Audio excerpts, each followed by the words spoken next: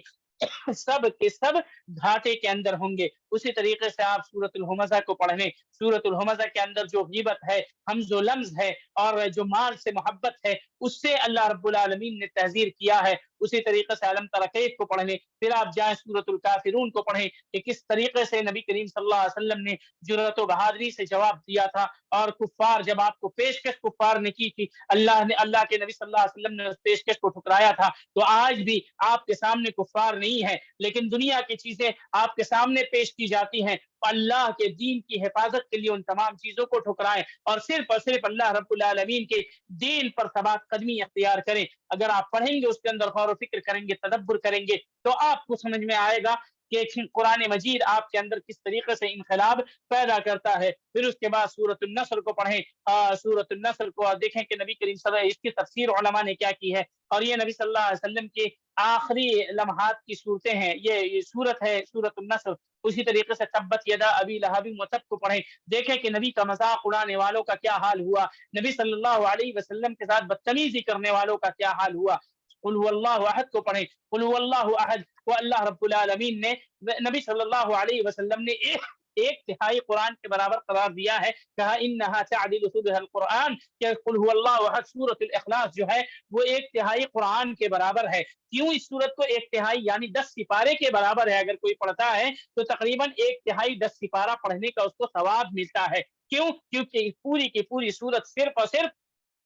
توحید پر مشتمل ہے، تو اللہ کی توحید سب سے زیادہ اہم ہے۔ توحید کے بغیر انسان ویسے ہی ہے، توحید کے بغیر انسان کے اعمال اور اس کی نیکیاں ویسے ہی ہے جیسے انسان کا جسم بغیر روح کے ہے۔ اگر تو عقیدہ توحید نہیں ہے تو سمجھ جائیے کہ آپ کا ایمان، آپ کا عمل اور جتنی بھی چیزیں ہیں نیکیاں، سب کے سب مردہ ہیں، جیسے انسان بغیر روح کے مردہ ہے، اس کے جسم کوئی کام کا نہیں ہے۔ پھر سورۃ الفلق اور سورۃ الناس کو دیکھیے، اس کے اندر اللہ رب العالمین نے شیطان سے، شیطانی عمل کرنے والوں سے پناہ مانگنے کی کیسے تلقین کی ہے۔ اور جب نبی صلی اللہ علیہ وسلم پر جادو کیا گیا تھا تو نبی کریم صلی اللہ علیہ وسلم انہی صورتوں کو پڑھتے دم کرتے اور